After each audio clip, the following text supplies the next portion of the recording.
Good afternoon, everybody. Again, this is Brad Martin with United Way of Southwest Alabama. A lot of you know me, but a lot of you don't, I suspect, because there were a lot of names that registered for this that I have never seen before. So that's wonderful. Welcome to today's presentation, Marketplace Deep Dive, Understanding Marketplace Practices, Pitfalls, and Solutions for Your Taxpayers. I am Brad Martin. I want to welcome you to United Way of Southwest Alabama, if only in the virtual sense. We are, to give you an idea of what's going on in this room, we have about four volunteers sitting across from me who are here to observe and participate in the training. And then at the table with me to my left is Greg Howard, who is the intern who has helped to construct the PowerPoint with the information that I have given him. And then to my right is Kathy Richardson, who will be monitoring chat today. And she is going to be keeping track of your questions. And periodically, I will ask for questions first from the room, from my volunteers across from me, and then we'll take chat questions from the chat. Um, and I must tell you, this training evolved from when I started to conceive it. My initial thought was we are seeing so much trouble with fraud in the marketplace and people who don't think they have marketplace and they do. And I thought, okay, let's just have a session. And it was for my volunteers initially to just help you guys get comfortable calling the marketplace and helping to resolve these issues because what I was learning in the tax season is if I turned people loose on the marketplace, it just got lost in translation, and we needed to be a little bit of a guiding force there. So it was originally supposed to be a local training, and I went to the listserv, the Tax Roundtable, which a lot of you are on, and I said, has anybody ever written a training on this topic for your volunteers? And all I got back was, no, but if you do it, we want to come. And so I sort of fell into writing a training and then offering it as a Zoom. And apparently there's a problem with this nationwide because people all over the place, we had people register from Alaska to Florida. I am so proud to say that we are doing this, and I am really happy that you have joined us. So it's evolved. We are going to talk about fraud. We are going to talk about um, the way the marketplace works, but we're also going to talk about some of the changes that affect the tax side of things that are coming from the One Big Beautiful Bill Act, as well as a proposed or a finalized regulation that has come out. So I am not the authority on the tax changes to the Affordable Care Act. If you want the authority on that, if you are a navigator, a healthcare assister, somebody who just really wants to get into the nitty gritty of that, the Center on Budget and Policy Priorities did a brilliant masterclass on that subject last week. And it is in their webinar section at their special website for this topic, which is healthreformbeyondthebasics.org. It's all one word, healthreformbeyondthebasics.org. I will mention that again later when we get to the changes. They have done a masterful job of capturing all of those changes. I've tried to focus on the ones that really involve the tax return. And that was not in the original training. That's why we had to move this. I needed to move it because in light of all the changes, I felt like what I had written was incomplete. So without further delay, I'm going to start and sort of sharing with you where we're going with this training. So we'll look at our objectives. We are going to review a brief history of the marketplace as it relates to tax preparation. We're going to look at how the marketplace is supposed to work. We're going to discuss some of the problems that leave taxpayers owing money. We're going to talk about why that happens and some of the changes that are coming that are going to make it worse if we don't act. So we need to be prepared for that and learn how to manage those conversations. That was something that I decided we needed to talk about. And we're going to learn about some of these fraud issues and how to help taxpayers with those headaches, which is why a lot of you signed up for this because you all saw it happening. Let's move to the next. We're talking, my experience has been with the federal marketplace. In Alabama, that's what we use. I know a lot of you on Zoom are in states that have their own marketplaces. And so I understand that there are some differences where I know of them. I will try to highlight them. But a lot of this is universal. And the reality is the marketplace in Alabama is and probably will always be the federal one. So that's what my experience is with, and I have a lot of it. Um, and then another thing to keep in mind is that insurance providers differ not only from state to state, but also from county to county. I was talking with a colleague in Birmingham, which is about 4 hours from me. They're kind of in the central to north central part of the state. And I asked about a particular insurance provider. She had never heard of it. It's the one we see the most. So try to, as you work with taxpayers, try to kind of notice what you probably already know, which ones are the main providers in your area. For us, we deal with Blue Cross and Blue Shield, we deal with Ambetter, and we deal with United Healthcare. Those are the ones we see most often, and some places have a lot more, right? Those are the three that we see. And as I mentioned, the OBBBA includes some provisions that will affect ACA. And to the extent possible, we'll discuss those changes, but be aware everything's fluid right now, right? Somebody told me unofficially that tax season may not start until mid-February.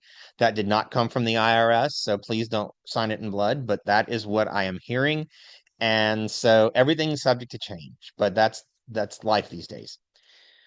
Um, so let's move on to talking about the marketplace and how it worked and what it's supposed to do. So we started seeing marketplace as it affects the tax return in 2014. Um, and it was designed as a sort of last effort for people who could not get other forms of insurance. They weren't eligible for Medicaid, they weren't eligible for Medicare, CHIP. They did not have an offer of coverage from their employer. And so it was a way for people who were not eligible for group coverage to get their own individual coverage at a price that people could actually afford. Because if you've ever tried to price individual insurance on your own, it's unbelievable. And it was unbelievable then, and it's even more unbelievable now. And so there are subsidies that are provided for people who fall into a certain income range. For those of you in states where Medicaid was expanded, it's generally 138% to 400% of the federal poverty line for the prior year. Um, we're in a non-expansion state here in Alabama, so y'all in the room know that it's anywhere from 100% of federal poverty line to 400%. Right now, there is some help if you're over 400% in certain circumstances. That is going to be going away, and we'll talk about that more later. But the coverage is to some extent subsidized by the government for folks who fall in those income ranges.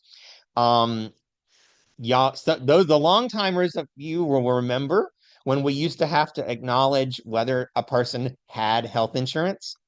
And if they didn't have health insurance, was there a penalty assessed or was there an exception that allowed them to avoid the penalty? And that was a huge headache.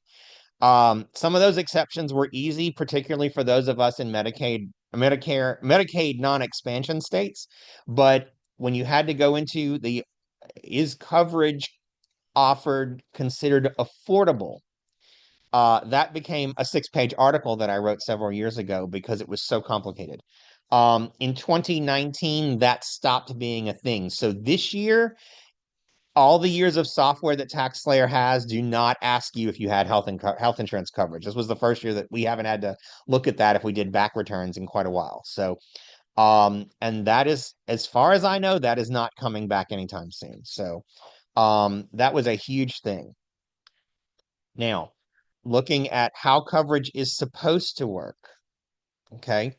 And that's our next slide. Applicants contact the marketplace or an insurance broker, and you basically give them some information about your your are you eligible for other coverage? Because if you are, you're not eligible for marketplace. And you'll see the term MEC, minimum essential coverage. So it covers certain benefits. And I mentioned the common ones. It's Medicaid, Medicare, CHIP, TRICARE, and employer-sponsored coverage.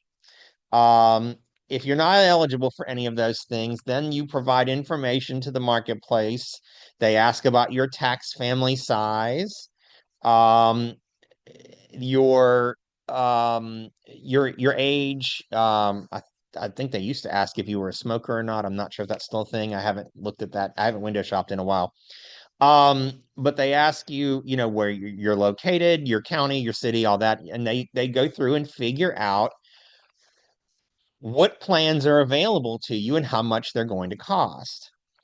And then you provide information about your household income for the year. And this is like crystal ball stuff, right? You're calling, keep in mind, to apply in like November, December for the following year.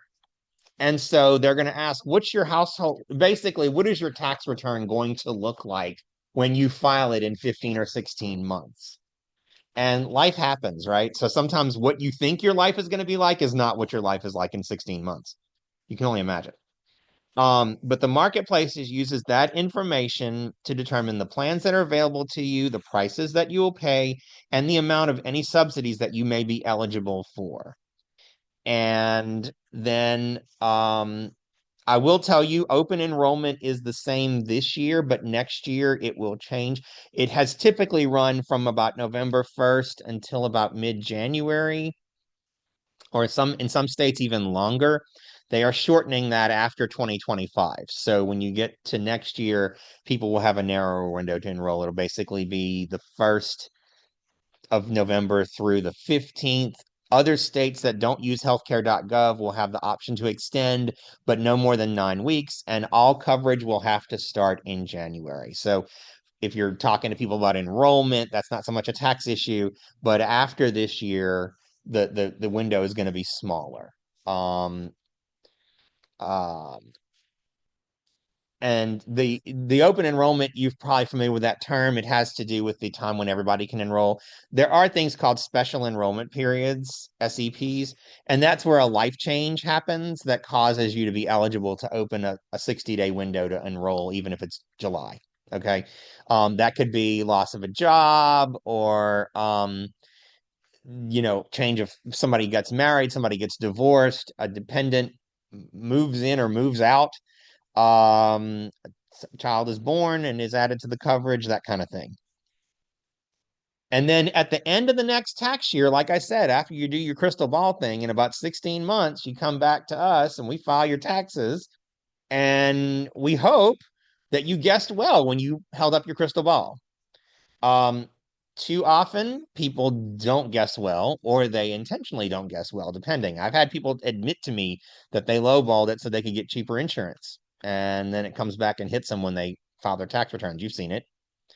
Um, and so that's how it's supposed to work. And the goal is when you reconcile that premium tax credit, the marketplace looks at what you said your income was going to be and what you actually found out your income was at the end of the year and says, "Oh, gee, you thought you were going to be making 30,000 a year. If we had known you were going to be making $35,000 a year, we would have asked you to pay a little bit more for your health insurance and we would have paid a little bit less. And so we need you to pay some of it back." It can go the other way. "Oh, you thought you were going to make 30, you only made 24. So we should have paid a larger portion of your health coverage and we did not. So you get it as a refund in your tax return." So it can go both ways, but that is called reconciling the credit. And I know a lot of you know most of this, but it's really important that we lay the roadmap so we can get through the rest of this stuff and know where we're going. Um, let's move on to terms that you need to know.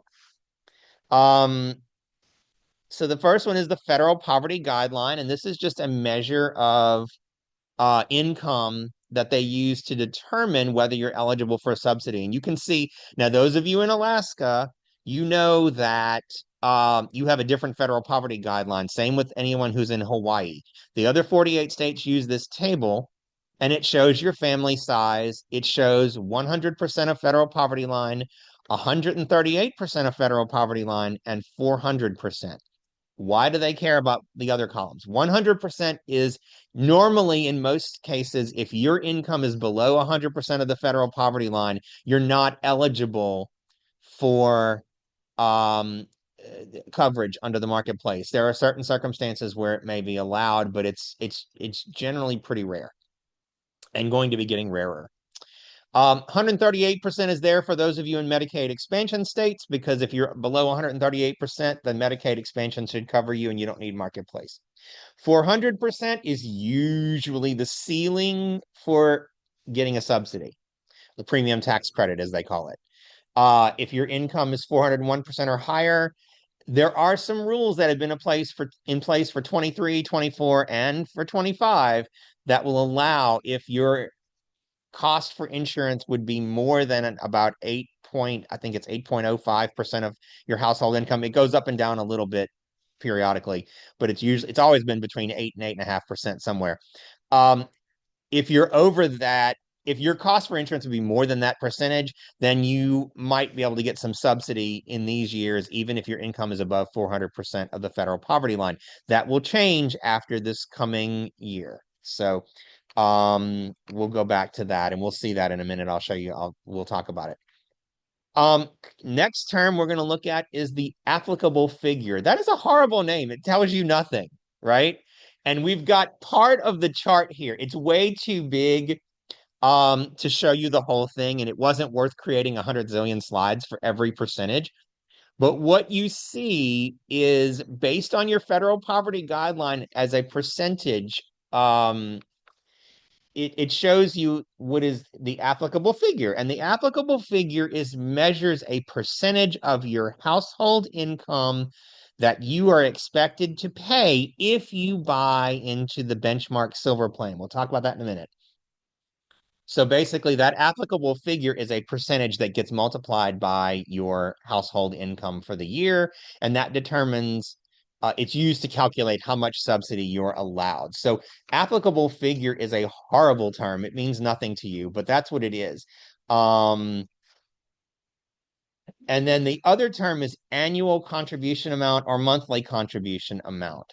And that is, again, when you get to figuring out the subsidy, it sounds like when I say annual contribution amount, it sounds like that's the amount of money you're expected to pay before your insurance premiums get covered. That is not what it is.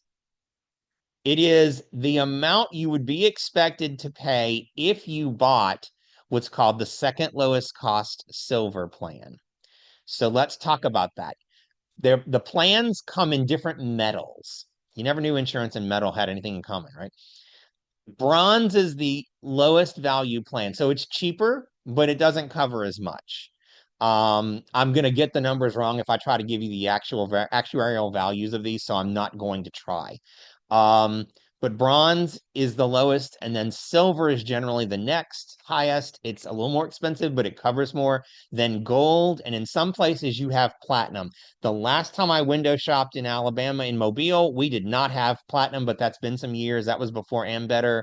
And I think the last time I looked, it was still just Blue Cross. So there may be platinum plans here now. You may have them, you may not. But the point is, the higher the metal level, the more your premiums are going to be, and then the more, in theory, it should cover. Now, within those metal levels, there may be a bunch of plans, right? Because you may have 5 different insurance companies in your city, or you may have 3 like we do. And so there might be 7 silver plans. So when we say the lowest cost silver plan, it's just what it is. It's the second lowest cost silver, means not the cheapest silver plan, but the next to the cheapest. And they use that because they have to have somewhere to start. So the second lowest cost silver plan here on out, because it's such a mouthful to say second lowest cost silver plan, you'll hear people call it the silver plan, but that's not really accurate because you can have more than one of those. You'll hear it called the SLCSP, or some people abbreviate it SLIC SIP. I'm going to call it the benchmark plan because that's what it is. It's the plan for that person that they use as a starting point in calculating that subsidy. So benchmark plan, that's the term. If you're looking at a contribution amount, they subtract your annual or monthly contribution amount, depending on whether you're looking at the total for the year or month by month, from your benchmark plan. And that amount is the maximum amount of subsidy that you're going to get. And we're going to see this in action. I promise it's going to make sense. Let's say that the second lowest cost silver plan, the benchmark plan for you is $900. And let's say we do this math that I'm going to show you, and your monthly contribution amount, let's use monthly because it's easier to wrap your head around. The monthly contribution amount for you is $300. So we subtract 300 from 900, we get what? 600. That is the maximum amount of subsidy that you are allowed. And so you can do with that 600 what you want. And what I mean is you can go out and buy a $1,000 plan. That 600 will go towards it and you'll pay the other 400. You can do something different. You can go out and get the benchmark plan. And then guess what? Your subsidy is the 600. The benchmark plan we said was 900. So you pay the 300. You might get a bronze plan and you might find one that's $500. So if your subsidy maxes out at 600, but your plan is 500, how much subsidy are you going to get?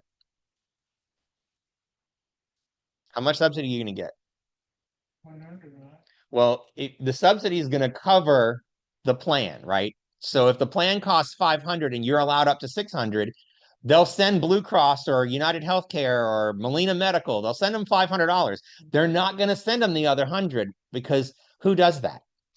Who goes to the car dealership, looks at a $25,000 sticker price and says, I'd like to buy this for $27,500, please. Right? So if you choose a less expensive plan than your subsidy is maxed out at, the rest of it just goes away. Okay. So, because they're not going to send the insurance company more money than the cost of the plan. Does that make sense? All right. So you can do what you want with that subsidy. And that's why you will see people's A and C columns on their 1095A that are the same number. Because probably their subsidy would have been more generous, but they maxed it out. I mean, the plan, is completely covered. So that's why they're the same. We're going to talk more about those numbers in a second. And we're going to have real life examples here.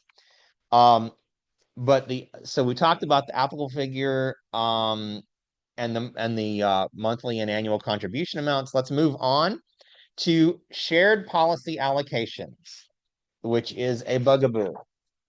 Okay. And it's out of scope. It is out of scope. No doubt about it. There's no training on it in your 4012.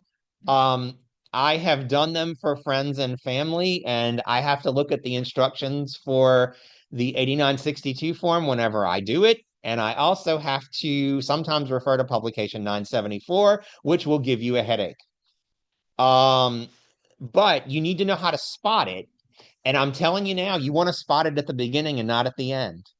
Because you don't want to get through a 45-minute return and then go, oops, shared policy, don't know what I'm doing. So let's talk about what it is. A shared policy occurs when a Form 1095A is needed to complete 2 or more tax returns. So, in other words, I mean, that's the non-technical description. It basically means you've got 2 different taxpayers. None of them are dependents because dependents don't have to file a 1095A. The person who claims the dependent files a 1095A. But you've got 2 taxpayers. Both of them need to use that 1095A for something. That's a shared policy. They're sharing the 1095A. So forget all the blah, blah, blah that makes it complicated and just look at it that way. Now I'm going to explain what it really is, but it still comes down to 2 people have to share the same form, and it doesn't work very well. You can't both claim the full amount of the credit, right? So somebody's got to do some splitting somewhere, and the rules are different depending on the situation. But a shared policy occurs in one of the following situations. So you have taxpayers who either share or shared a policy on the marketplace, and they were married at the beginning of the year and got divorced at the end of the year. So they're not filing together because they're not married anymore. Another situation is when you have taxpayers that are married, but they're filing separately.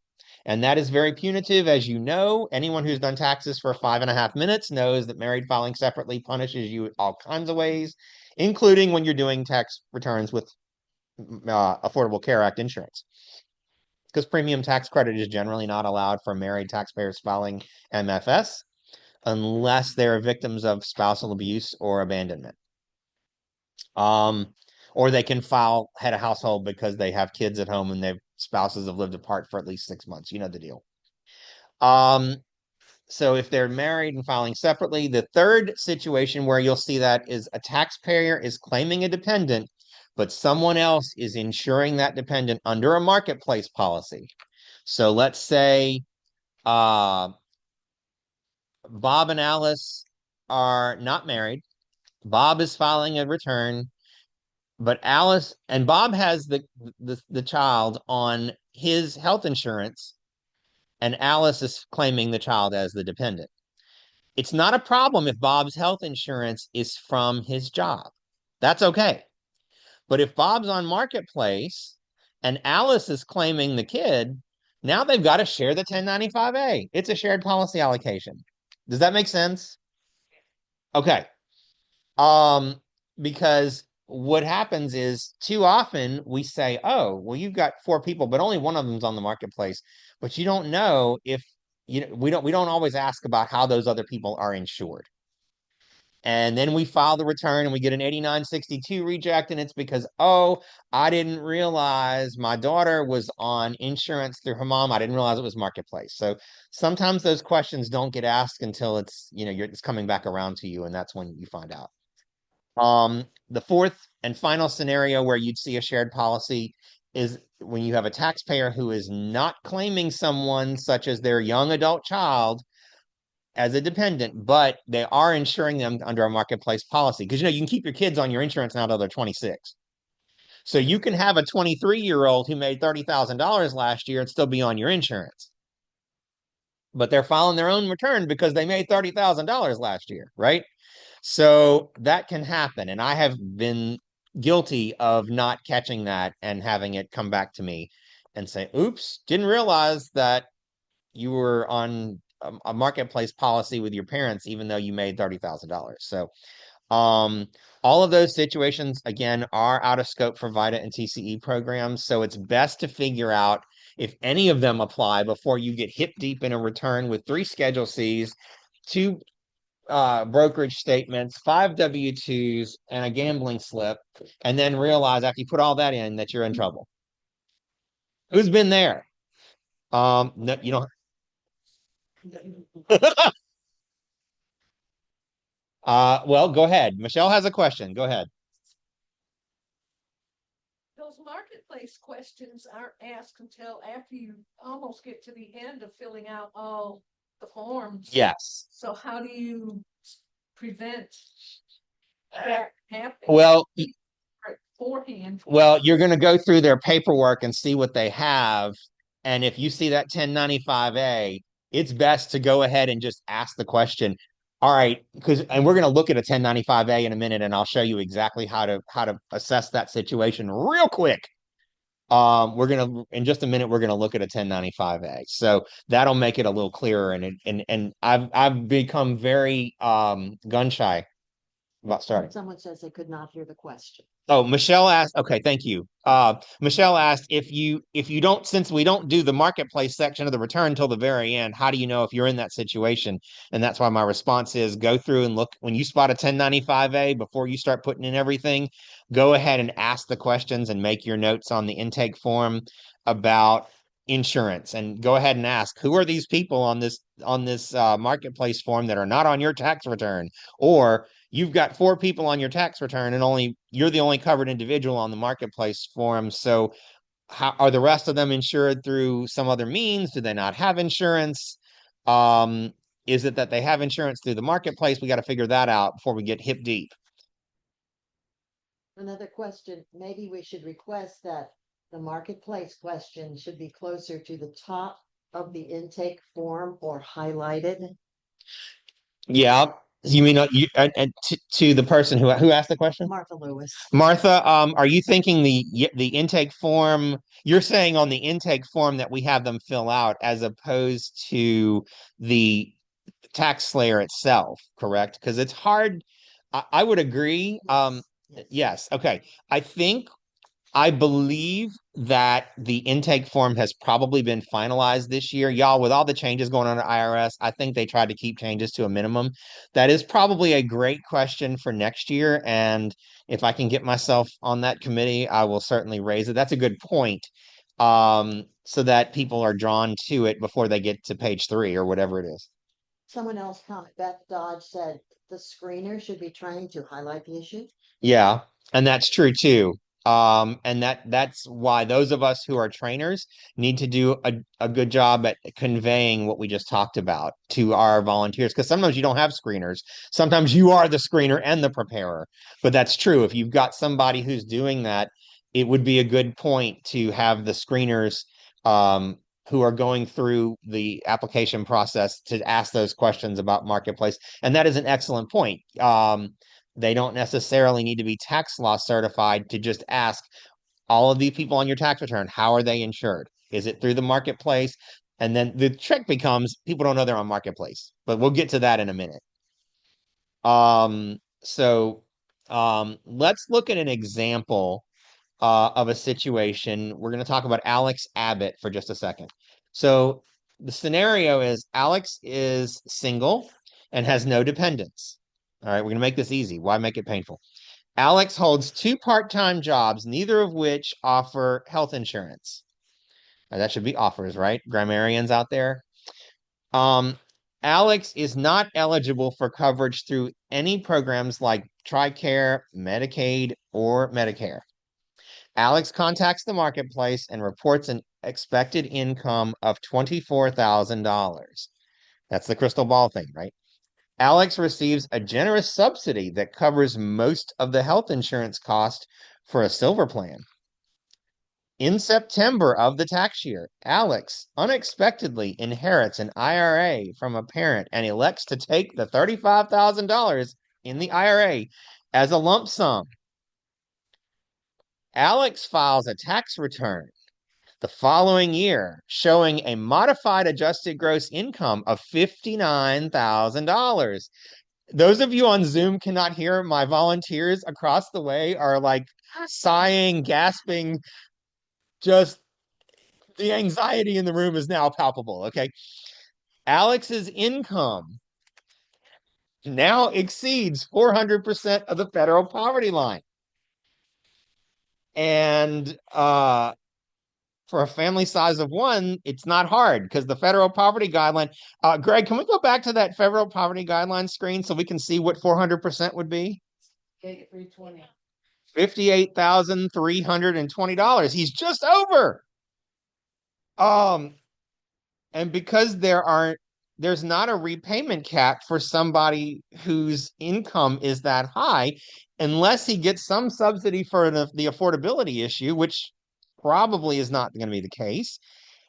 He's going to have to pay all of that subsidy back, and it could be thousands. And because there would be a repayment cap if he was, say, 250% of the federal poverty line. Once you get above that 400, there's no cap. And guess what, y'all? The cap is going away after this year. So we got to talk about it. When is this year? 2026? Yes, we will have it for this current filing season. For tax year 2025, filing season 26, there will still be a repayment cap. But after filing season 26, so when we go to file the 26 returns in 27, those caps go away. And so this is going to be the year, and we're going to talk about this a lot. This is going to be the year that you're going to want to have those conversations with the taxpayer when you file the 25 return and say, see this repayment cap? If this were next year, you wouldn't have that cushion. So be careful. I'm sorry to interrupt. Sonia Jackson Walker said, why don't they find out before tax time? They are not told about this repayment cap until their taxes are done. And, that's a matter of, and I think it depends on where they are and who's servicing them for marketplace.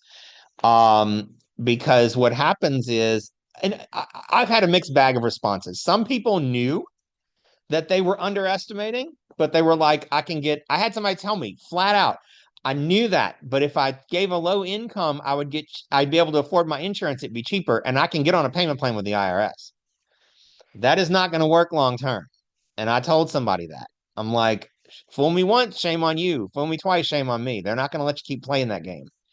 But some people really don't know.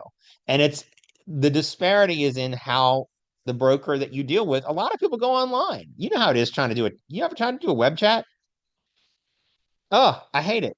Some people go in and see somebody in person, but other people don't. And so the experience, unfortunately, when we get them, whatever's happened has happened, and we have to clean up the mess, right? Because we're seeing it on the back end. And so I try to, when I see a train wreck coming, when that light is flashing, even though I can't see, and those of you who don't know me, I'm blind. So that's the joke. But when the oncoming train is coming this way, I try to say, now look, this is going to happen. And yeah, a lot of you do the same thing. But that's why we're having these conversations now, because we need to be prepared to have some what we in the South call come to Jesus conversations. So now let's look at a 1095A. And I know y'all have put in a gabillion 1095As. You know what a 1095A looks like. I get that. We're going to look at Benjamin Bailey's 1095A, though, and we're going to talk about what these things actually mean and how to interpret them. So, because we need that before we move into looking at the 8962, which a lot of people don't look at very carefully. So part one of a 1095A, you don't really need to do much with, right? That's your marketplace identifier and your policy number. You might need the policy number if you're doing a shared policy allocation, but we don't have training on that, right? If you have somebody who does have a shared policy, they're going to need that policy number to do the shared policy. Otherwise, the rest of this is just showing you the recipient of the form and that kind of thing. Part two, to Michelle's question, this is the first place you look for a shared policy allocation. This one only shows Benjamin Bailey as the covered individual, right? But if you see three other people's names there and you're like, who are these people? They're not on your tax return. You don't have social security cards for them. They're not listed as your dependents. Like, who are these people that are on this form? That right away is a dead giveaway that you're dealing with a shared policy allocation. Now, the other direction is not so clear. If you've got four people on the tax return, but Benjamin is the only person on the marketplace form, there could be good reasons why the other people aren't on the marketplace form. They could have Medicare. They could be your parents. They could be on all kids or whatever, CHIP, children's health insurance. They could be on Medicaid. They could be on TRICARE. They could be covered under somebody else's plan that is not on the marketplace. It could be somebody's employer plan, or it could be a marketplace policy that is not this person's. So when you see people on the tax return who are not on the 1095A, then you got to figure out where their insurance is coming from. And that can be a little bit of a murky question. We're going to talk about how to ask those questions. Again, you'll notice that in part two, I believe is where they show the policy start and stop dates. Is that right? I'm not looking at an actual 1095. Is it in part one? Yeah. Okay. So that information is useful, again, if you're doing a shared policy allocation. Otherwise, when we do a typical return that we do, you don't normally need that information. So you look at your covered individuals and you figure out what's going on there. And if you've got extra bodies on the form, then you're automatically in trouble. And so that's a quick way to look, but it's not the only part you have to look at. Now we're going to look at the numbers. And these are the numbers we all see all the time, right? 600 times a week. I'm only slightly exaggerating that.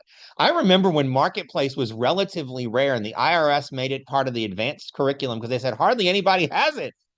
And now we see it all the time. So it's grown. It's grown over the years. Now let's look at the columns. So column A is labeled what? Monthly enrollment. Monthly enrollment premium. That is the cost of the insurance policy without any subsidies. If you called the marketplace and you said, hey, I need insurance, what's the cost of the plan? That's the sticker price, if you will. That's that $25,000 Corolla, right? Column C, let's come back to B. Let's look at C, because I want to show you something. Column C is labeled what? Monthly allowance payment of premium tax. Monthly allowed Advance. monthly advance payment of premium tax credit. So the advance payment is what's sent to the insurance company. So in this guy's case, and this is fun, this is a fun thing you can actually do for, when you need a game. You can take, by the way, column C will never be larger than column A. Why? Anybody know why column C will never be higher than column A? Can't exceed your premium. You can't exceed your premium cost, right? Who's going to pay $27,000 for the $25,000 car?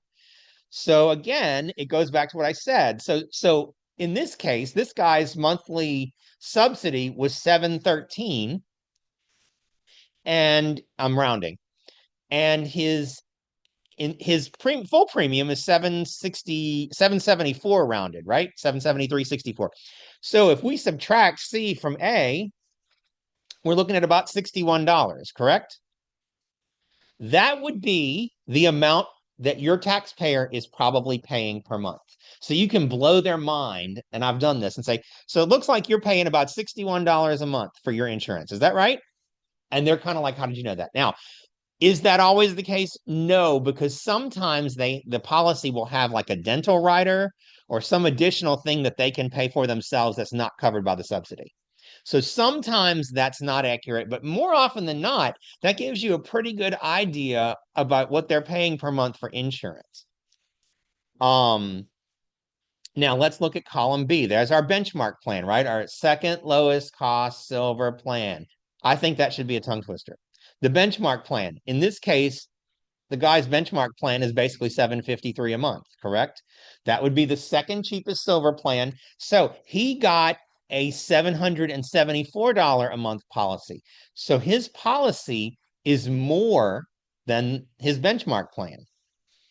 And so we're going to see how that pans out in just a minute. But I just want you to understand what these numbers actually mean when you're putting them in. So column A is the full sticker price. Column C is how much the government paid for that insurance. The difference between those is what the taxpayer is paying for the basic plan. And then the B is just used to calculate how much subsidy they're eligible for. And in a minute, we're going to look at that. Now, if you go down to line 33, those are totals. So in this case, column A is the annual amount of the sticker price. Column C is the annual amount of the subsidy, and column B is the annual cost of the benchmark plan, but it's the same thing.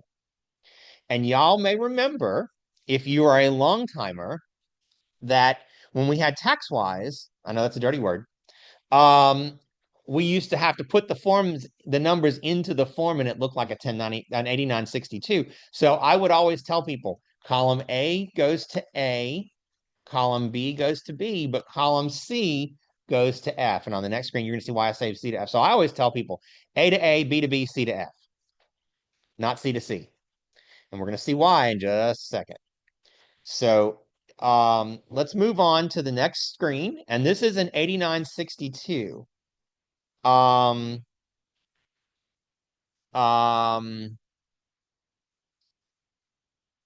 and this is $30,000 of income. So I did Benjamin's return in TaxSlayer Practice Lab. You can probably see the do not file thing.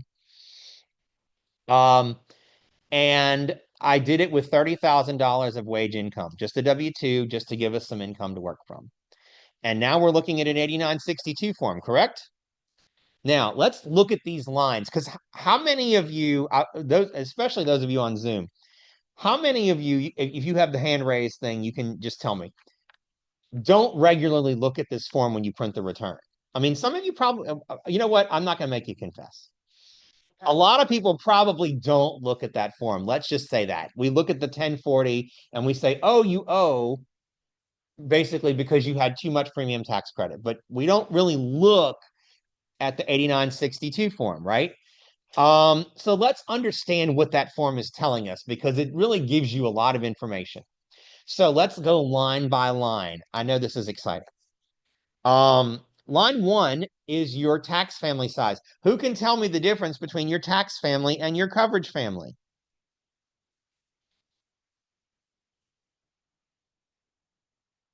Anybody on the Zoom boom?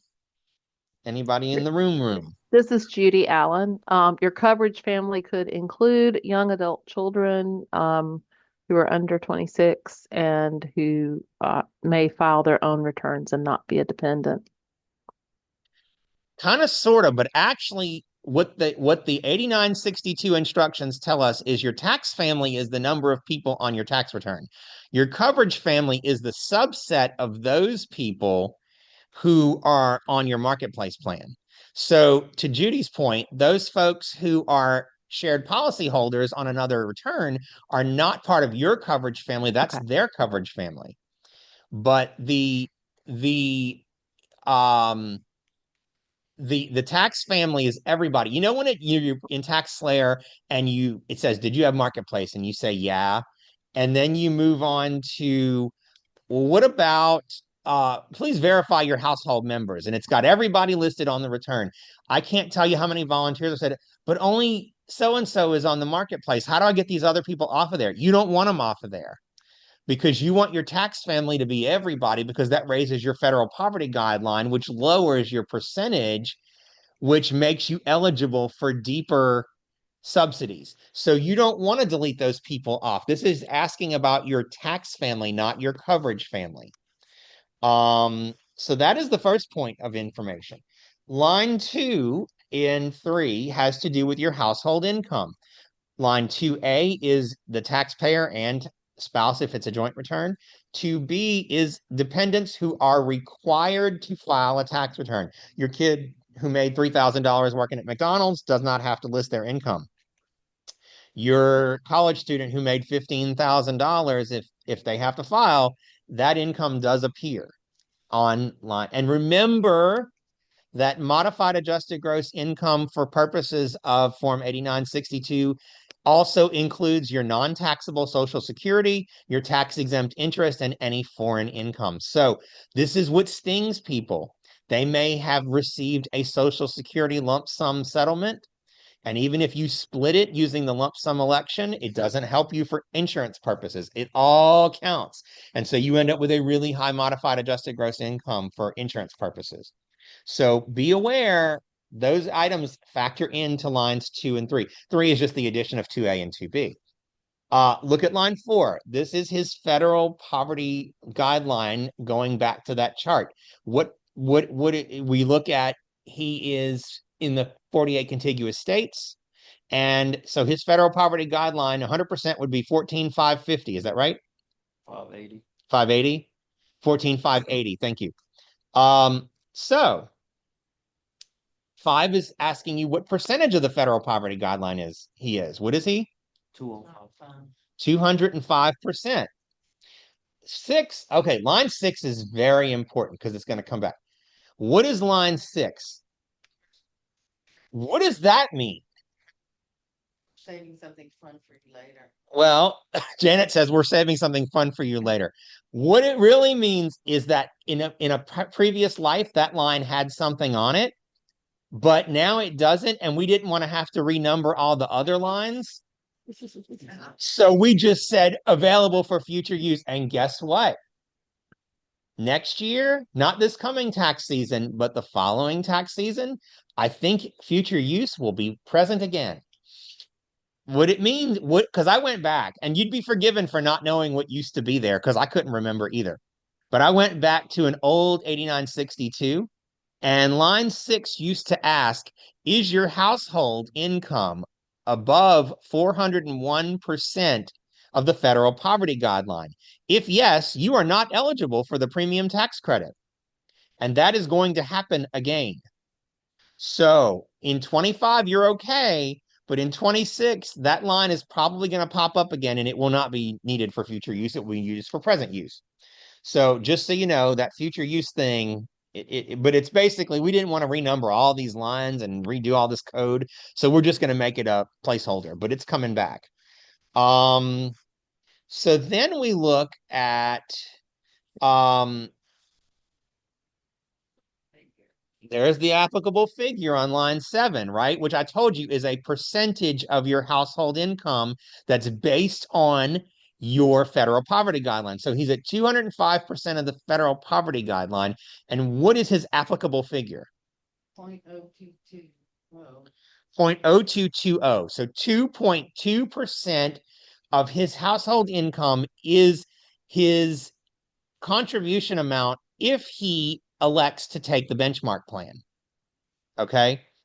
And then we multiply that percentage times the following line 7, which is, line 7 times line 3. So we're multiplying the percentage times his household income. His household income is 30,000, correct? 2.2% of that in annual terms is 8A, which is what?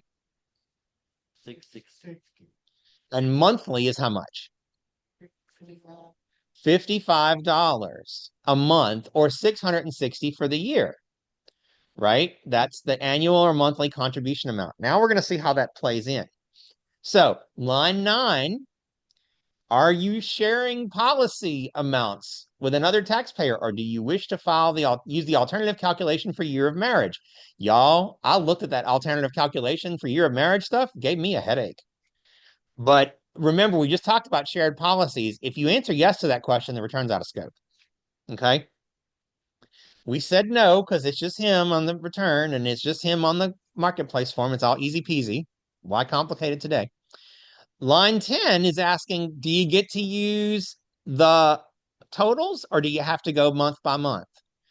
In this case, I made it easy and said, yeah, it's the same for all 12 months. Remember that if column A is not the same as itself for all 12 months, or if column B is not the same as itself for all 12 months, then you got to go month by month breakdown.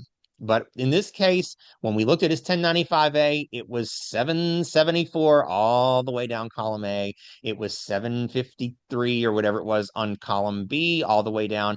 Even if C changes, you can still do the totals. It's just A and B that are affected. So we're going to use the annual contribution amount when we do this math. If you're doing a month by month, you would use 8B instead of 8A when we get to that point. You follow? Okay. So now let's look at line 11, which is our annual amounts, because we don't have to do the month by month. Column A, remember I said A to A, B to B, C to F. So column A is his annual total for the sticker price of the plan, right? Which was how much? 9284. 9,284 for the month. That's if he went and said, I just want to pay full price for the Toyota. There it is. Column B, which is his benchmark plan for the year, is how much? 9,033. 9,033. And then column F, which is his C, which is his subsidy, how much did the government pay? 8559. 85.59. I should have made these nice and easy to add and subtract. But the bottom line is, remember what I said. You subtract your C number, which is in this page, your F page. If you subtract that from your A column, you'll get what he paid for the year, or what he had been paying. Now, let's look at C, D, and E. Column C says what? Well, what is the annual contribution amount? Where did they get that? Line 8A, right? So column D is telling you the maximum amount of subsidy he's allowed. So they take his benchmark plan, which was B, which was how much? 933. 9033. They subtracted the 660 and they got D, which is what? 8370. 8373. That is the maximum amount of subsidy. Remember, he can do what he wants with that. He could go buy a $6,000 plan a year. He could go buy a $12,000 plan a year. That's how much he would get or less. And that's why we have column E. Column E says what? What's it? Annual PTC allowed. And smaller of D or A. It's going to be D unless A is a lower number, right? Because if A is a lower number, they're not going to let him have more subsidy than the cost of the plan.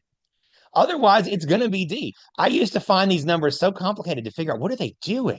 Now it makes sense to me.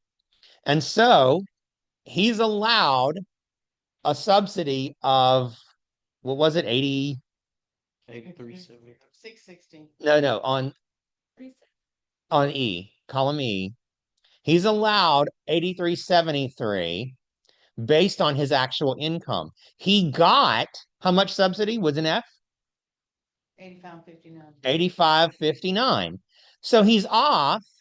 And now we're going to scroll down to lines 24 down.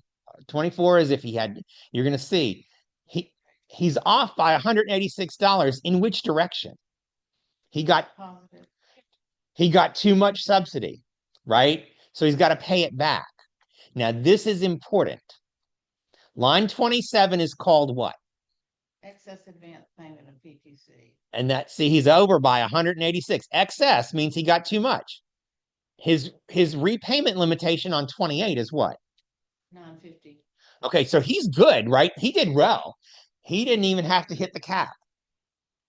He's off by $186, but if he had been off by $3,000, he'd have been capped at 950. So line 29 is the smaller, either the amount you actually owe or the cap. Everybody with me? All right. Well, we had Sheila Dwyer said she was unable to see the bottom section of the figures on the previous slide, Okay. which were your totals. Oh, line 11. Oh, okay. They were Not hard to see. at the bottom of, The bottom, yeah. if you could go back just to that too. Can we maybe focus on it? Or, Yeah, so she can see what it that is is? literally on the bottom of the Screen. line. Yeah, I didn't know if there was a way to make it come up higher. That's a visual thing, and I'm not a visual person. I'm sorry. That's why I was asking them to read me the numbers, because I couldn't see them either. Okay, he's There you go. He's got he's them enlarging bigger. them now. Okay. All right, so that's your totals. But the bottom line is this. He owed, but he didn't owe a whole lot. Now, we are going to look very quickly at what happens when his income goes up. Let's say when he called the marketplace, he told them he was going to make 30,000, and so, they got pretty close. But now he's had a job change and he didn't call the marketplace back. So, what happens when when we go to income of 40,000? So let's look at this form. He's still line 1, he's still a household of 1, but his household income is 40. And we know about 2 and 3. So what does that do to line 5? His income as a percentage of federal poverty. What's 205? Where'd it go now? 274%. 274%. Uh-oh. Uh-oh. Now, what happened in line? Oh, 6 is still for future use. I'm so sorry. What about 7? When we look at the applicable figure, it was 0.0220. Where did it go now? Oops. 4.96% of your household income is your contribution amount for the benchmark plan. That's going to not be good, right? So then we look at what's his annual contribution amount on the 30,000 one was $660. That's 8A. What did it end up being for 8B? I mean 8A for $40,000. 1984. Oh no. He's supposed to be contributing almost $2,000 to the cost of his health insurance, and he thought it was only going to be $660. He's in trouble, folks. Right? Monthly, what would that have been? It was going to be $55 a month, and now it's what? 160. Uh-oh. 165. 165. We're in trouble, right? Because his income is the only thing we changed. Everything else, his 1095A was the same numbers. Watch what it did. So let's look at line 11 again. Greg, you want to pull that to line 11 again so she can see, everybody can see it on screen? Column A, which was the sticker price, is the same. Previous. Oh yeah, line 11. I'm sorry. The annual totals. Yeah, that lower one is still hard to see. Yeah, that line that was you had to enlarge on the previous one. Well, A, B, and F are still the same numbers because they came from the same 1095A. But look what it did to C, D, and E. So column C, let me know when you're there, when you got it. Yeah, it's just I had to zoom in on them. Are you there? Mm-hmm. All right. So column C, which was his annual contribution amount. Remember, we said it's now what? 1984? Okay. What did that do to D, which is his subsidy? I mean, his maximum subsidy. They multiplied that times his new $40,000 income. And what did that do to D? 7,049. 7,049. What was it before?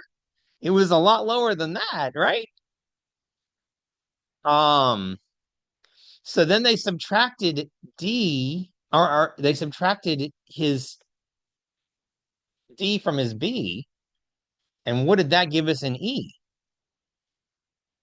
This is at 7,049. 7,049, right? Because now his, okay, so his B was 9,033. 9,033. And so when they subtracted, wait, I'm confused. The smaller of the two. Yeah, it's still the smaller of the two, but what did that do? How much subsidy did he get in column F? 85.59. And it was supposed to be 74.49. Is that right? 70.49. 70.49. All right, y'all see what happened? He got a lot extra. You see what happened? He's off by like $1,500. Now, what happens when we scroll down to lines 27, 28, 29? Watch what that does. You see that 27 is his excess was how much? 15.10. 1510 was how much he's over. His cap is what? 950. So how much does he owe back? 950. Why? Because the cap kept him from hitting the full amount. Now, y'all, this is the last year you're going to have that option coming up. This coming up here, the cap will be 975 instead of 950. But the year after that, he would owe the 1510. Imagine if that 1510 was 3,000. Okay, so this is the year. And this is where I'm really trying to get to. This is the year to say, okay, you really need to watch this. And if you're going to have a change, whether it's a change in your income or change in your family status, you need to go there and call the marketplace sooner rather than later because the caps are going away. And that is, if you take nothing else from today, take that information with you because it's not going to be good in a year or two when we don't have these caps. So, all right, any questions about that and how that math works? Does everyone understand why this is important? You want to avoid the sticker shock. For John Wagner says he is supposed to notify the marketplace, Yes, he is. but few do or are even aware. Yeah, exactly right. Worst case for 2026 is someone who is below 100% poverty level and loses all benefits. Yes. And that's coming. And that is a thing because there are going to be, especially in the immigrant community, that's going to be a big problem. Particularly those who are covered under DACA, Deferred Action for Childhood Arrival. That's going to be a big thing because they're going to lose that coverage. We're going to talk about all that in a minute. So now we want to, are there any other questions before I move into working with the marketplace?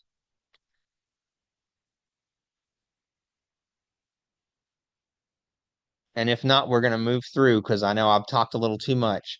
I'm keeping y'all longer than you want to be for where we are. But I promise I'll make it up to you. Marketplace representatives, at least at healthcare.gov, are happy to work with you. If you have not called the marketplace, it is not like a big ordeal usually to get through. And there is a way to get them to really cooperate with you, whether you're dealing with fraud or you're just dealing with trying to get the 1095A information. I recommend that you tell the marketplace that you are with the VITA program. They can be your ally, and a lot of them know what VITA is. Believe me, enough of us have called and said, hello, my name is Brad Martin, and I'm a volunteer with the IRS's Volunteer Income Tax Assistance Program that a lot of them know, and they are happy to work with you. They appreciate what you're doing because it makes their job a little bit easier because you know how to navigate these conversations, or you will by the time you're done with me. And they're as frustrated with the fraud as you are. And once they have permission to talk to you, sometimes those canaries will sing and tell you all kinds of things. They'll tell you the broker's name, and because they're like, you know this person. I had somebody tell me I had a client who has been living in Illinois and they've had him on a Florida plan for 4 years. I'm like, how does that even happen? They just start telling you stuff. Um, so there are ways to get your 1095As, and how many people do you get that they had marketplace, but they have no idea where their 1095A is? Um, and you can send them home. You can send them online. If they have access to their healthcare.gov account, that's great. Um, if they if their account is all active and they use it, that's fine. But sometimes the 1095A information is hard to find. And if you're not at all sure, just call the marketplace. Um, Um, so let's look at the types of issues that we run into. The missing 1095A is certainly one of them. Call the marketplace. Um, then give the marketplace representative the taxpayer and say, listen, if I put the taxpayer on the phone, can they give you permission to talk to me and then we can sort this out? And they are usually very happy to do that. They will give you a disclaimer. I can read the 1095A information to you, but this is for informational purposes only, and we are not liable for any tax errors or omissions. I've heard it a few times. So you can generally, I find it easier to call. They can request the form, and a lot of people have told me that's what they do. They have their taxpayers request the form, come in the mail, and then come back. And y'all, it's so quick to just get them on the phone and finish it. And then you don't have to schedule them another appointment and make them, if they have transportation issues, have to figure out getting back to you. You can have them get the marketplace on the phone and pretty quickly, especially if you know you're going to need it. If I find out early on that the taxpayer has marketplace and I've got 3 W-2s to enter, I will call and sit on hold while I'm putting in the W-2s. And it usually works out about right. And then, so that's the main thing is you can call and get that information. Next slide, the reject code 8962070. Ever heard of it? Anybody ever heard of a reject 8962070? I mean, you might have seen one. If a return rejects with this code, it means that somebody had marketplace. And the problem is, too often, it's tempting. Once that return rejects, you get some new options on that healthcare screen. And one of them is, no, we really didn't have marketplace. And one of them is, no, we really didn't have marketplace and we had employer sponsored coverage. And the problem is, if you just check that box and move on with your life, it gets them off your reject list. But it doesn't resolve anything for the taxpayer. The taxpayer needs to know that somebody thinks they have a marketplace plan. And guess what? Sometimes they do. Sometimes they do, and you don't necessarily know it, and they don't know it. There are reasons for that. I have asked people, do you have marketplace insurance? No, I don't have the marketplace. I don't know what that is. You don't have Ambetter? Oh, yeah, I have Ambetter. That's what I have. I'm like, okay, Ambetter is marketplace. If you don't dig a little, you're not going to find that out. Sometimes you may get that error because there's another account running around with that person's name on it that they don't know about. So they log into their healthcare.gov and they're like, I don't see where I had anything for 2024 or 2025. And then you go, okay. So I have found it helpful to call the marketplace with the taxpayer present and ask why the IRS thinks they should have an advanced premium tax credit reconciliation. There's a reason. And just hitting the button that says, no, they said they didn't have marketplace doesn't resolve that reason. Something triggered that reject, and it's up to the taxpayer to resolve it. And you can help them because now we're going to talk about what that looks like. Like I said, sometimes they have that reject because they forgot. Sometimes they have that reject because they had coverage in a prior year, but they didn't know they got auto re-enrolled. Sometimes they don't know their insurance company is marketplace. But here's another way you can tell. Have you ever asked somebody, you have insurance? Yeah, I have it through Blue Cross, but it's not through the marketplace. Is it through your job? No, it's just through Blue Cross. How much do you pay a month for your insurance? I think it's about $30 a month. Now, y'all, how many people have private insurance that's not through the marketplace that costs $30 a month? If they have that plan, I want to get on it. Okay. That is a key. They don't know they have marketplace, but they probably have marketplace.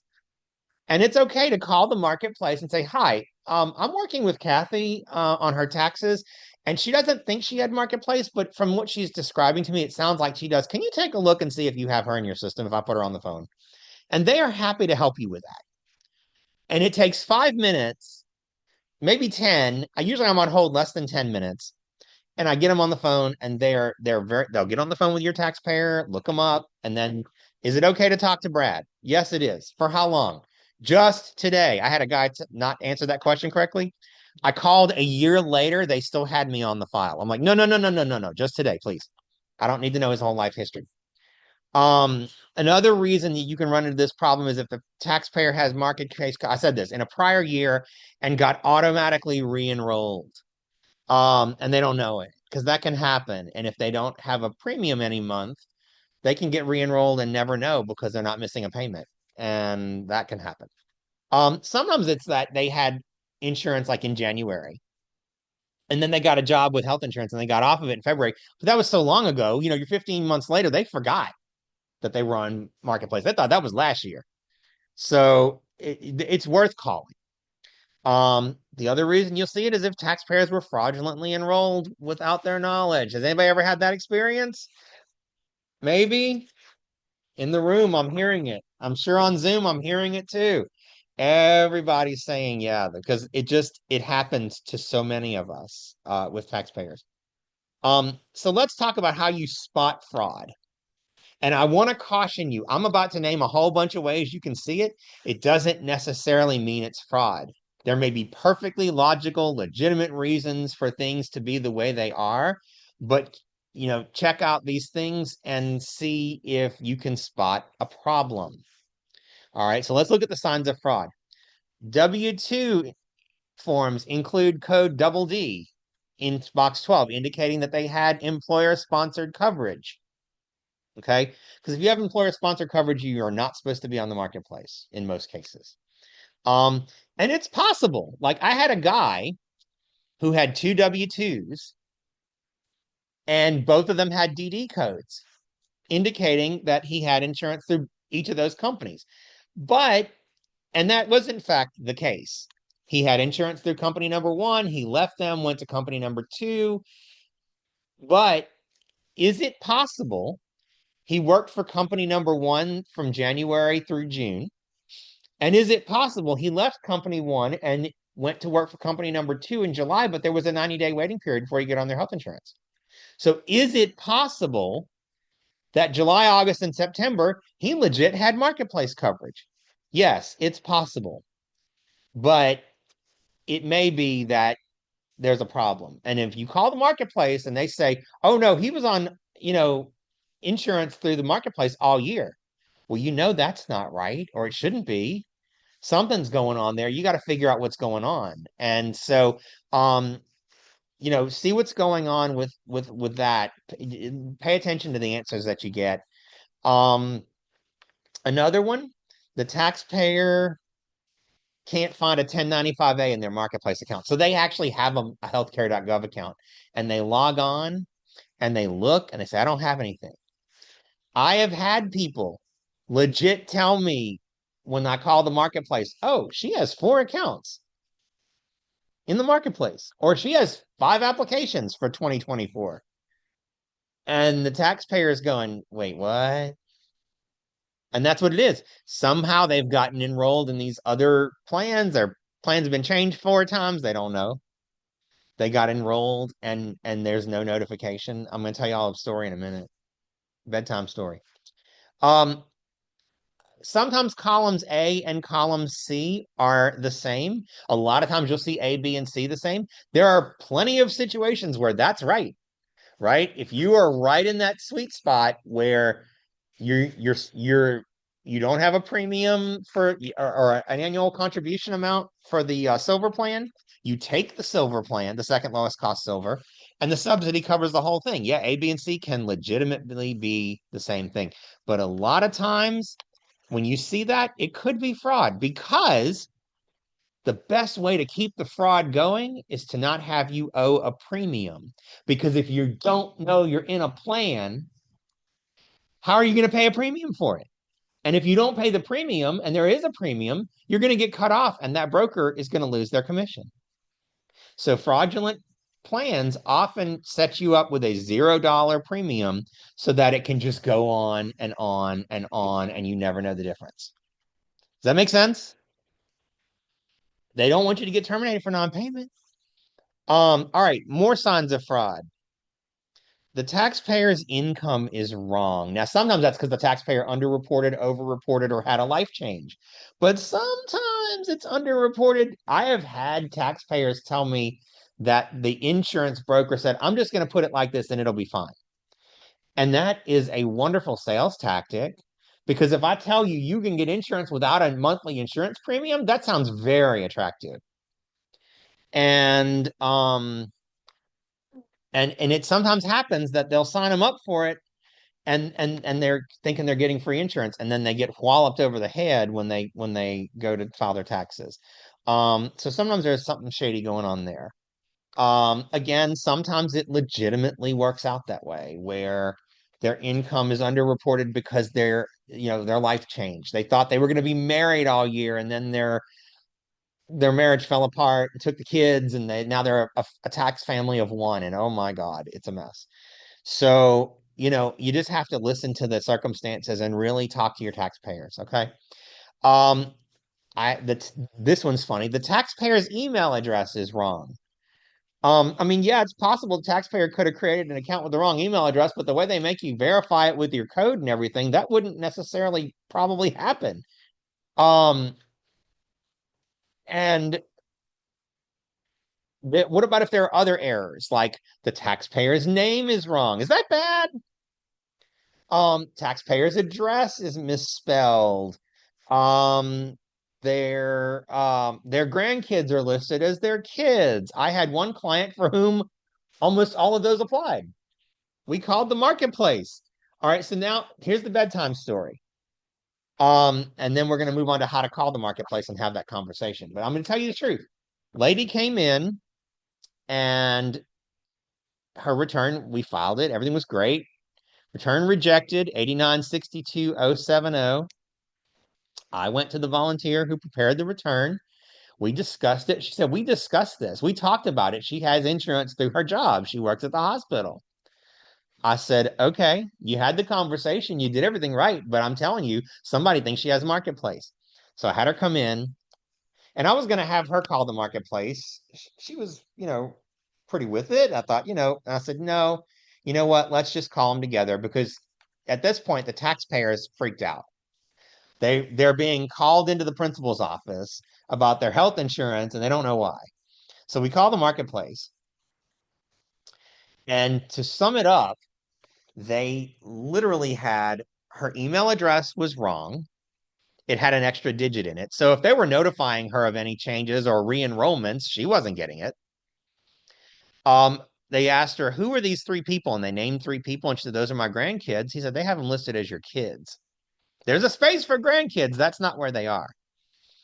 And then I said, what's the income? Now, if you remember correctly, and you may not remember, but when we looked at the federal poverty guidelines, a family of four, which is what she was like 29 or 30,000. It was like 29 and change. Yes, 29 something. Yeah. What do you think her income was on her enrollment application? 30,000. Just in the range to be at 100%, but no premium.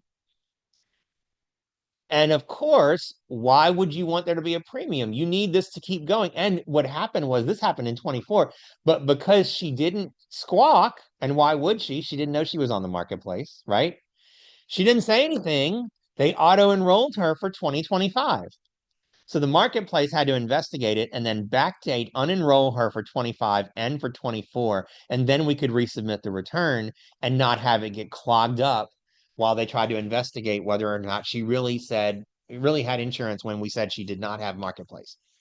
So it helps the client if you will call first, sort it out, and then resubmit and say we didn't have health insurance through the marketplace.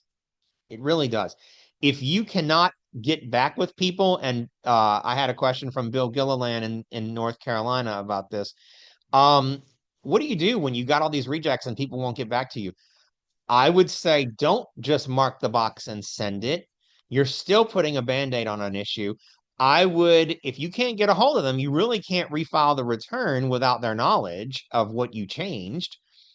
I would encourage you to put a note in the return for 24 so that if they come in 25, it flags you and says, oh, we need to go back and fix 24 while we're at it.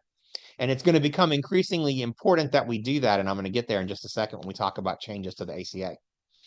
So, guide the conversation when you call the marketplace. Again, as I said, now we've talked about for the last 20 minutes what to look for. So you kind of know what your thinking is. Share it with the marketplace, and the first thing is, explain what you're there for. Explain you're an IRS VITA volunteer, and that if you put the client on the phone and they give you permission, can you and I have a conversation with them about this situation that's come up, whatever it is, whether it's a missing form or a fraudulent or an 8962 reject or whatever you got to figure out. Listen for clues. Because like I said, you now know what to look for. Listen to what the taxpayer's saying, because they don't always use the lingo that I did, and help translate it into the lingo the marketplace knows, and vice versa. Marketplace will use terminology that we talk about all the time. The taxpayer doesn't know what that means. Help them to feel like they're a part of the conversation, that you're not trying to find out where they made a mistake, where they did something wrong. You're just trying to get to the bottom of it, and you're all on the same team. And be patient, because taxpayers are stressed and they can get snippy. They don't usually get snippy with you when they realize you're not accusing them of anything. You're trying to get to the bottom of it right along with them, and you're their ally. And the marketplace is the same way. The marketplace gets so frustrated. I was on the phone with the marketplace lady, and I said, you don't have to answer this question, but I just have to ask. And if you can tell me, great. And if you can't, I totally understand that. But we were in the middle of a fraud situation. I said, is this so-and-so? And I named the company that I thought it was. And she didn't say yes. And she didn't say no. But you know what she said? All the ones I've had today have been. They're frustrated. They're tired of dealing with having to spend 15, 20, 25 minutes undoing somebody else's work and having to calm the taxpayer down and say, I'm sorry this happened to you, and blah, blah, blah. Because, people yell at the marketplace, people like to yell at the IRS, right? So just try to be an ally to everybody. You're all on the same team here. I'm going to jump around a little bit, move ahead, but I do want to show you these example scripts that I kind of wrote in when I start the call, and explain what I'm after. So it's not hard to get through. You just ask for tax questions, and they'll try to get you to go online, but it's faster to call. So just call. So there's a couple of examples of scripts that are sample scripts that I kind of use when I'm calling, depending on what the situation is. You can probably see those on your screen, correct? Okay, so I'm gonna let y'all look at those for a second while I'm moving on to the next thing. Don't assume that your taxpayer doesn't know what's going on. Offer potential suggestions for sure, but be open to all possibilities. If a taxpayer had an offer of coverage through his job or her job, but didn't take it, was it because the marketplace determined that the employer's offer was unaffordable, and so therefore they were allowed to stay on the marketplace? And they're eligible for the ACA coverage? Or did the taxpayer just decide on his or her own that the policy the employer offered was more expensive and they liked the marketplace better, so they were just going to stick with that? I have had a number of people say that to me this year. Because if that's the case and they didn't get it approved, when you have another offer of coverage from somewhere else, you're generally not supposed to stay on the marketplace. Your taxpayer could be in the wrong and maybe not even know it. Okay. So again, the whole point of all of this is to make sure that we're all giving them good information because there's a lack of good information out there for a lot of people. You can't fix everything. Let's just be clear about that. Ultimately, the discrepancy is between the taxpayer's information and the marketplace's information. You're just trying to put it in the return. So in the end, you may understand what's gone wrong and you might be able to help the taxpayer understand what's gone wrong or the marketplace to understand what the taxpayer's thought process is. You may be able to bridge the communication gap between them.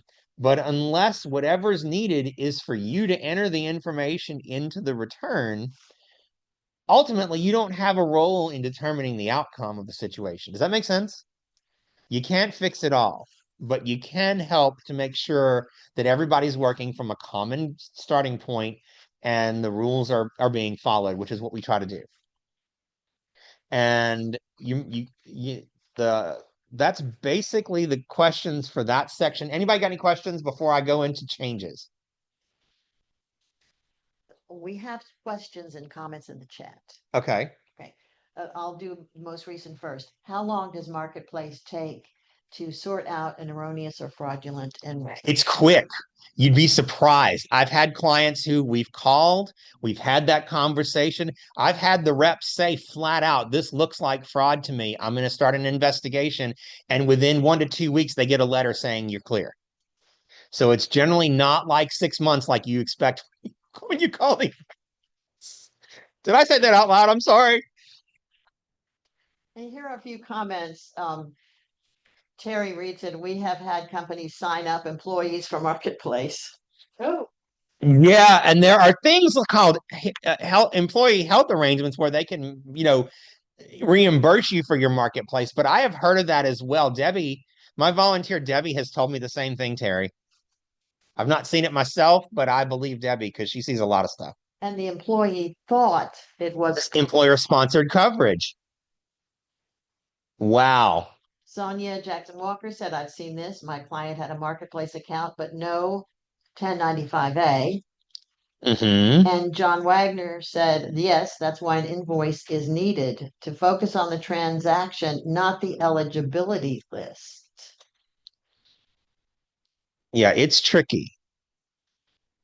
It's tricky. And again, when you call the marketplace, we're talking about when you call and you look and there's nothing in their account, it's because they've got another one somewhere. And that may not be fraud, right? People change email addresses like I change clothes. I mean, there are people who every time you see them, they have a new phone number, a new email address. Those are the ones when you try to do an identity theft or you try to do a request for an identity pin or you try to create an ID me that are the hardest to get in because their stuff keeps changing. So they could have a marketplace account that they set up under a different email address, or it could be something that was set up without their knowledge. You just don't know. And again, you're going to have to call and ask because you don't have access to that information by yourself. Go forward. Okay. Um, So what I will say about changes is I am not going to go through all of the changes to the Affordable Care Act that are coming in 25. There are some that are coming in 25, some that are happening in 26, 27, 28. I'm going to go through a couple of key highlights. And again, I would refer you if you are an assister or if you just really need to know the ins and outs of what is changing. If you deal with ACA stuff a lot, I would refer you to the masterclass that healthreformbeyondthebasics.org. That's done by the Center on Budget and Policy Priorities. It's in their webinar section, and it's about upcoming changes. And even the slide deck is amazing. If you don't want to watch the full webinar, the slide deck is unbelievable. And I actually have printed it in case we get bogged down in something and need to find out what's going on or if we need to find something that I've omitted. I've rewritten this section of the presentation probably 3 times to try to keep up with the changes. So if I make an error and you know it, please call me out on it. I won't be offended. It is a fluid situation, but I think I'm in pretty good standing at this point. Let me change pages. Those of you who can't see me, I'm working from Braille, so I am not looking at the screen that you were looking at. I have got things in Braille, and so sometimes I'm a little in a different spot than you are. Um, I told you that the open enrollment period will shorten starting in plan year 27. So in the fall of 2026, the open enrollment window for healthcare.gov states will be November 1st to December 15th. Other states have the option to extend as long as it's not more than 9 weeks and as long as all coverage can start on January 1st. So that's going to be more of a thing next year. But it's something to kind of tell your taxpayers that when the open enrollment happens, it's going to be shorter. Um, um, the they're going to eliminate the low income special enrollment period. What's been going on for the last couple of years, and this is partially to curb some of this fraud stuff. A lot of it is. If your income was below 150% of the federal poverty line, we now know what that means, right? We all know what I mean by that. If you're below that threshold, you can just attest that your income is going to be lower and you can switch, you can enroll at any point in the year. One of the reasons they're doing it, to be fair, is because people would wait until they were sick and then enroll and say, my income is low, and then they would be able to enroll. The other reason, though, is because this is what brokers were doing, is they were going in and changing people's income to be below 150% of the federal poverty line, triggering a special enrollment period, and then changing their plan or re-enrolling them under their broker number to get the commission. Okay, so some of this is going to be changing, but again, I do believe part of it is because they were trying to avoid people waiting until they found out they were sick and then jumping in and trying to get coverage at the last minute. So, that's always been something that people got accused of doing, and it probably does happen on some level. So they're going to limit that. That starts August 25th of this year. So in a couple of weeks, they're going to eliminate that, and it will run through 2026. Some of these provisions end after 26 and they go back to the way they were unless the law changes again. This is an interesting one. Creates a new $5 monthly charge for certain auto enrollees. So what happens is, you remember the lady I told you about who was working for the hospital and didn't know she was on Marketplace? And they kept auto enrolling her because she didn't miss a premium. And she didn't even know she was enrolled to begin with. So what happens now is they're going to require people to either re-enroll manually, call in and verify that they should still be on a zero premium plan. And if they fail to do that, their subsidy will go down by $5 per month, which means they'll have a $5 payment per month. In the case of the lady who didn't know she was on the Marketplace and wasn't supposed to be, that would cause her to have a premium that was due. And if she didn't pay it, and why would she pay it if she didn't know it existed and they had her email address wrong and they couldn't tell her, that plan would get cut off and that broker's commission would end. So I don't have my feelings hurt about this. I do realize there are probably people who won't know and they'll get cut off for non-payment. And again, this is why if you see somebody who does not have a premium, and how would you know? Because A and C are the same on their Marketplace form, right? We talked about that. If you subtract C from A and you get 0, meaning they're the same number, they didn't have a monthly premium. And if they didn't have a monthly premium, they need to make sure to call the Marketplace and say, I still qualify to not have a monthly premium. And the Marketplace can be like, what's your income? You've just done their taxes. So now they know what their income is. They can verify that because you don't want them to get cut off from their insurance for non-payment. And again, people aren't necessarily going to know that these things are happening. So again, you now know when they don't have a premium because you know that C and A equal the same thing, meaning they don't have a premium to pay. They are going to require new requirements for verifying applicants' income especially when they don't have a premium. Um, when they don't have either, no, it's when they don't have a tax return for the prior year, because a lot of people don't file taxes every year. Y'all know this, right? If they haven't filed a tax return for the prior year, or if IRS databases show that their income is too low to qualify, and they want to say, no, I have enough income to qualify. Their databases indicate that records indicate that they are below 100% of the federal poverty line. They may need to call and provide documentation to verify that. And so again, this is more for assisters, but just be aware, if they're in really low income, they may need to call and make sure that they stay enrolled. DACA recipients would be excluded from ACA marketplace coverage. In a lot of states, they already have been because of court orders and injunctions on allowing those individuals to have coverage. But there will be redefined as not lawfully present, and that is effective August 2025, August 25th, which means that coverage would probably end at the end of August, and the marketplace will be notifying those folks. So for those of you who work with those taxpayers, they shouldn't have a problem because they should be getting notified by the marketplace. We all know about should get notification. Sometimes you don't see it. I have questions about that. I have questions about what that's going to look like on the tax return when it says, are you lawfully present in the US, where well, you were considered so for part of the year, but not for part of the year. So how do you indicate that on a yes, no question? I don't know yet. How this is going to look in TaxSlayer, we'll have to wait and see. The big one, and we've talked about it, is that the caps are going away. The repayment limitations are going away. And we've already discussed that and what that looks like. And again, that's why I say this is the year to have the conversation with the taxpayer and say, this is what it is this year. Next year could be worse. Make sure that you keep up with the marketplace.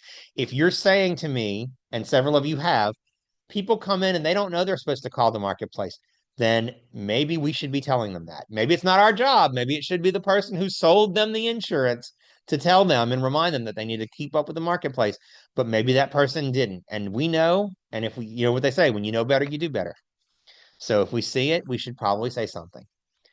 And then the last thing is, and I didn't know they weren't doing this.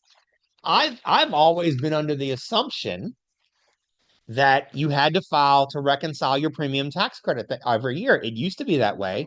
People would come in and they would like, I have to file because I have to file or I'm going to lose my health insurance. Okay, well, here's two things to know. They've been letting them go for 2 years without filing a tax return to reconcile. The first year they got a warning. And then the second year they would get their subsidies pulled. The marketplace has to deem them ineligible for premium tax credits. But this was what was interesting when I didn't know this was a thing. And I kind of wonder if this is new, because I thought if you didn't verify, you just had your coverage canceled. That's my impression. But when I took this webinar last week, what they said was, you'll still be enrolled in your insurance plan. You just won't get a subsidy, which means you'll be on the hook for the full premium. So you're going to see a new urgency as people figure this out to get their taxes done, because they don't want to lose that subsidy that's helping them afford their insurance. Okay. And there's a question from Catherine Holka. If the marketplace starts a fraud investigation, do you wait until the investigation concludes to file the tax return, or do you file the return right away after the conversation with the marketplace? That is a good question. I have waited at least a week or two. If the taxpayer hasn't gotten back to me, eventually I will submit it, because because we've had the conversation, we know they're investigating it. But I've always been afraid if I submit it too soon, the IRS may not catch on that the marketplace is investigating it, and your return may get sent to error resolution. And we all know about error resolution, right? It's like a big black hole. It takes forever. So I generally hold for a week or two, knowing that the marketplace is usually pretty quick. And I tell the taxpayer to get back to me when they've gotten clearance from the marketplace. But if they don't, I don't want to hold it indefinitely. You don't want to stockpile returns, and the investigation has gotten underway. I just like to allow a little time for the marketplace system to catch up with the IRS system. Does that make sense? It's not real Yeah, scientific. Hey, Kathy. yeah, hi, Brad. Because I know when I've called the marketplace, they do say it can take up to 45 days. And I'll be honest, I've been guilty of filing right away. So Yeah, hearing your I, reply, I think I'll wait a little bit, but I think I would wait just a little, but I wouldn't wait 45 days. I'm not finding that it's taking that long unless maybe it's a gray area. So often what I find is the marketplace people are even like, yeah, this looks fraudulent. This shouldn't, it looks like basically their implication is looks like an open and shut case. And in those cases, I find they generally resolve it pretty quickly. But I do like to wait a little bit just to give the systems time to talk to each other and hopefully spare that person a lengthy wait for their refund. okay, That's thank you. just that you're welcome. That's just me. If somebody has a more definitive answer to that question based on knowledge and experience, I'm happy to hear it. I'm just, I'm like you. I'm a practitioner and I'm trying to figure it out as we go along too. But that seems to have worked out pretty well for my taxpayers. So, any other questions? Because that's what I've got. And now we've kind of talked about everything. I know it's a lot of information. I'm gonna have Greg show you if it's not already my contact information. A lot of you know how to reach me. If you don't know how to reach me, here it is. I try to answer emails quickly most of the time. That's the best way to reach me because I'm a night owl, and so I may respond to you at 11 o'clock at night. But that's just because I'm awake at 11 o'clock at night. I'm not conscious in the morning. I'm here. I'm in the office, but I'm not conscious. So, any other questions? Otherwise, I do hope this has been helpful to you. I hope you got something out of it. I hope it's been informative. I hope it didn't stress you out too badly.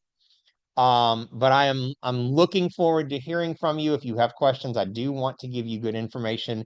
And if I don't have the answers, I will try to find it.